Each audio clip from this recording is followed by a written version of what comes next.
Durante mucho tiempo, el que la transexualidad fuera considerada una normalidad psiquiátrica sirvió de justificación para el prejuicio y discriminación. Sin embargo, desde el 2015 dejó de considerarse una enfermedad mental dentro del Manual de Diagnóstico de la Asociación Americana de Psiquiatría. Y desde el 18 de junio de este año, la Organización Mundial de la Salud excluyó a la transexualidad del listado de enfermedades.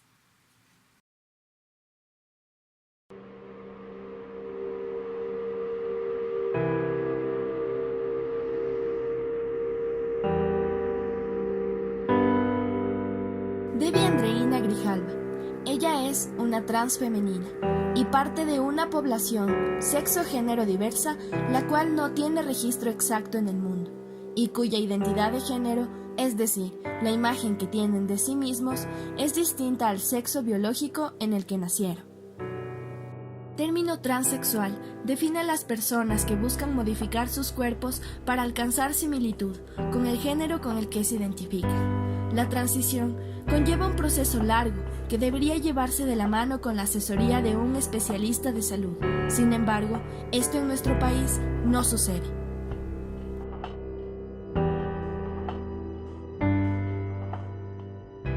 El bajo porcentaje de personas trans que accede a un adecuado servicio de salud pública se agrava cuando precisamente las personas trans forman parte de uno de los grupos más afectados por la epidemia del VIH y son 49 veces más propensas a vivir con el VIH en la población general. Las tasas de prevalencia entre mujeres trans son preocupantes. Se estima que el 19.1% de las mujeres trans alrededor del mundo viven con el VIH. El bajo porcentaje de personas trans que accede a un adecuado servicio de salud pública se agrava cuando precisamente las personas trans forman parte de uno de los grupos más afectados por la epidemia del VIH y son 49 veces más propensas a vivir con el VIH en la población general. Las tasas de prevalencia entre mujeres trans son preocupantes. Se estima que el 19.1% de las mujeres trans alrededor del mundo viven con el VIH. O sea, yo lo hago porque en definitiva aquí no existe salud para personas trans. No existe. O sea, yo me puedo ir al centro de salud a hacerme atender, por ejemplo, de una gripe que me van a atender. Pero estamos hablando de que las personas trans necesitan una salud específica, diferenciada, y eso no hay aquí. Entonces, ¿para qué me voy a ir a hacerme atender por una gripe cuando por atrás se esconde un sistema de hormonización que no existe? Un protocolo de atención a las personas trans en tanto a sus cuerpos y a su psicología también. Y es cosa que no existe, que el sistema de salud aquí no da ese servicio a las personas trans. Entonces por eso no voy con mi identidad trans. Sí, yo me hormonizo ya 7 años, pero las hormonas que yo consumo son compradas en una farmacia. No he tenido una receta ni un chequeo de un endocrinólogo que me de la receta de las hormonas, sino que yo lo hago empíricamente, o porque mis amigas me cuentan que se tomaron esta pastilla, o porque ya todas sabemos qué pastillas hay, o ya porque ya me hago amiga de la farmacéutica y me va diciendo, no, esto tengo, esto tengo, esto tengo. Y claro, o sea, yo sé que la posología es estradiol, que es lo que tengo que tomar en hormonas femeninas, y eso compro y me tomo yo según mis conteos y lo que yo voy sintiendo en mi cuerpo. Yo creo que el cuerpo es la mejor forma que uno tiene como para darse cuenta en si se está hormonizando correctamente o no. A ver, económicamente no tengo un valor específico de cuánto he gastado, pero se valoriza en lo mismo que son los anticonceptivos para las mujeres, es lo mismo que ingiero, ¿no? Entonces una dosis varía, ¿no? Se puede decir que cuestan entre 7, 6, 5 dólares, pero por mi cuerpo y por mi estatura, yo tomo como 2 cajas al mes, entonces sería como...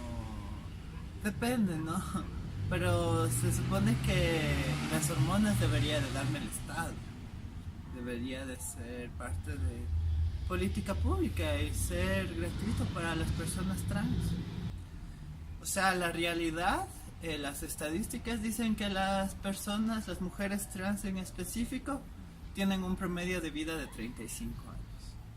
Pero a eso hay que analizar y estudiar todo el contexto, todo el sistema que están envueltas o sumergidas las mujeres trans. Entonces es como que todo el sistema hace para que una mujer trans viva 35 años porque no tiene acceso a la salud adecuada, aparte de eso no tiene acceso a un trabajo, educación. Entonces son factores que te obligan a tener ese promedio de vida. Bueno, yo asisto con frecuencia al hospital, acudo a atenderme a medicina interna y realmente debo decir que sí existen muchas personas LGBTI en el sistema de medicina interna, pero yo no voy con mi identidad trans. Yo realmente voy con una gorra y con ropa que podemos decir asignada al rol masculino, porque realmente salud no existe. O sea, yo quiero salud para todo y para todes en cuanto a salud tanto física y psicológica, y yo no puedo dar mi representatividad, mi presencia como trans, ¿no? Al sistema de salud darle por algo que no ha hecho, por algo que no existe, porque aquí no existe una salud diferenciada para personas trans.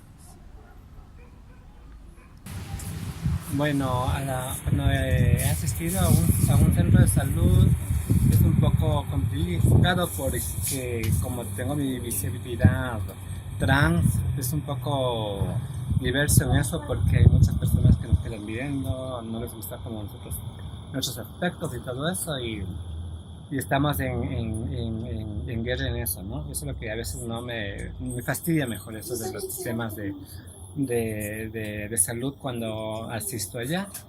Pero como te comenté, yo soy miembro de una organización que trabaja por la vulnerabilidad de los derechos de las chicas trans.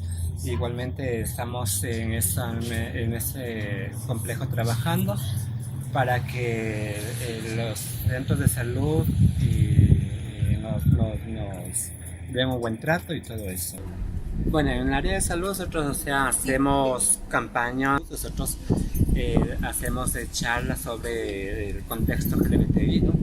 Trabajamos en sensibilización, cómo nos deben de tratar a las personas trans exclusivamente por ser visibles a un área de salud. Claudia, específicamente ¿has llevado algún proceso de hormonización? Sí, realmente sí, en mi juventud, cuando era más muchacha, sí. Pero realmente, o sea, lo hice en la clandestinidad porque por el momento no se sabía nada de eso. Los doctores o los médicos no sabían cómo tratar a unas personas así. Pero nos poníamos bajo nuestra responsabilidad. ¿Alguna vez sufriste, no sé, alguna consecuencia adversa precisamente por el proceso de hormonización? Sí, tuve complicaciones en mi estado de ánimo porque eso me estaba contrayendo muchas categorías en el área de salud. Por eso ya dejé de tomar, pero igual estoy bien. ¿El proceso que tú has llevado ha sido precisamente por tu cuenta? ¿Nunca has tenido algún asesoramiento de algún médico? No, nunca. Ahora como te estoy diciendo que estamos ahorita en el procedimiento del servicio de medicina, ahora está un poquito más avanzado. Bueno, ahí puede ser que nos puedan asesorar, pero antes no. Perfecto. demonización o este acceso a las personas trans? ¿Por qué? Porque nosotros también somos humanos, somos personas que también vivimos en este país y aportamos también por cada cosa que nosotros, o sea, podamos pedir al gobierno, ¿no? Y también para que personas como nosotras no lleguen a ponerse cosas que no sean debidas y puedan llegar a la muerte. Marifranci, ¿cuáles han sido las principales dificultades que has tenido al acceder al sistema de salud público? Bueno, históricamente hay un proceso de invisibilización de las diversidades. Recuerdo que yo tengo una anécdota que cuando yo estaba una vez enferma y todavía no me había asumido como mujer trans, es decir, vivía como hombre gay, o mejor dicho, como persona bigénero, pero en ese momento cuando asistí a la consulta médica fui en mi rol masculino, me pidieron el dato de un familiar de referencia y yo tenía una relación ya de años con quien en ese entonces era mi novio. Entonces yo dije Fernando Soria y cuando me dijeron ¿y qué es él para usted? Entonces le dije es mi pareja y la enfermera me dijo le voy a poner amigo. Le digo no, él es mi pareja. Entonces le voy a poner Fernanda Soria. Le digo, no, él se llama Fernando Soria, es un hombre, somos una pareja gay. Es que el sistema no me permite, o sea, en realidad el sistema yo no creo que reconozca, que esté tan bien elaborado que reconociese que el nombre de mujer tiene que estar asociado con una pareja, con un hombre de hombre. Era el prejuicio, siento yo, que tenía la enfermera. De todas formas, si es que no hubiese sido el prejuicio de la enfermera, y si hubiese sido un sistema que no permitía registrar un tipo de relación que no era el común de hombre-mujer, es todavía peor, porque implica que toda la institucionalidad estaba envuelta en un proceso de invisibilización que iba más allá del criterio de la prestadora de salud. Entonces, creo que ese fue como uno de los puntales de inicio que hizo que cada vez fuese más difícil, o más bien dicho repetitivo, el tener que presentarme y el tener que identificarme, sobre todo porque ahora que soy trans es mucho más obvia mi condición, entonces no hay como muchas preguntas que hacer y además erróneamente se asume muchas cosas sobre el tema de la identidad. Pero cuando me manifestaba de forma masculina o cuando mi identidad era masculina, tenía que aclarar siempre que soy gay. Y eso me parece, en primer lugar, obviamente una forma de reivindicar una prestación de salud diferenciada. Pero adicionalmente te exige también empoderarte de una seguridad que mucha gente no la tiene, porque ya de por sí tiene muchas taras y muchas cargas con respecto a su propia opción de orientación sexual o de identidad de género. Hay muchísima gente que omite dar esa información y eso es un riesgo en un sistema de salud, porque tú tienes que, como con un cura confesor, ir y decir todo lo que te pasa, todo. Y no puedes omitir el hecho de que tienes una práctica sexual distinta o de que tienes una identidad de género distinta, porque tiene que ser considerado en el sistema de salud. Entonces sí creo que con poca información, pienso por ejemplo en las compañeras trans de Jaramijó en Manabí, o las compañeras trans de San Lorenzo en Esmeraldas, compañeros trans de Manta, que hacen uso de este servicio y que normalmente tienen que someterse a protocolos que no están adecuados a su condición sexogenérica, cuando en realidad debería ser al revés. Los protocolos deberían adecuarse a la condición sexogenérica y no la condición de la persona adecuarse a los protocolos, que es lo que pasa actualmente. Entonces creo que esa es una de las mayores problemáticas y de los mayores inconvenientes que tiene una persona de identidad de género o de orientación sexual diversa cuando accede a un sistema de salud. Bueno, ahora es mucho más, incluso cuando las prestadoras de salud me llaman, por ejemplo, o me piden el documento de identidad, hasta ese momento es señora o señorita, pero cuando hablo o cuando ya verifican mi nombre, entonces a veces sí hay casos en los cuales se refieren a mí como señora, entonces yo tengo que estar corrigiendo todo el tiempo. Con los médicos soy mucho más cauta porque una no se pelea con el médico, entonces muchas veces el médico responde siempre a una dinámica de empatía con el paciente. Entonces, si yo quiero, por ejemplo, tomarme unos minutos más, sobre todo en la consulta pública, porque casi no voy a consulta privada, pero he ido a consulta privada y no es diferente. No es diferente en consulta privada, es exactamente lo mismo. Entonces, tal vez, obviamente, el protocolo tiene un poco más no sé, de trato género sensible o de trato sensible en general con el paciente, porque el paciente está pagando, pero en el sistema público casi no hay eso. Entonces, con el médico por lo general soy bien paciente, como dice el nombre.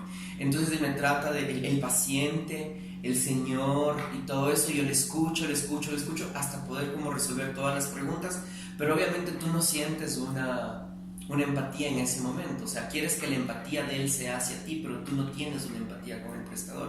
Y como hay prestadores y prestadores de salud, entonces también muchas veces no pierdo ni siquiera el tiempo en discutir de algo así, ¿no? Tal vez solamente quiero la receta o el certificado o la transferencia y ya. Porque una también se cansa de todo el tiempo repetirlo. A mí en el trabajo, por ejemplo, cuando mi firma en el correo electrónico es de ciudadana transgénero, y cuando yo pido el tema de ciudadana transgénero, también es como que coges la ficha y otra vez al lado del campo de mujer pones un casillero que le remarco en el papel. Entonces está la categoría de hombre, de mujer, y yo al lado, no importa si falta papel o algo, pongo una X de mujer transgénero.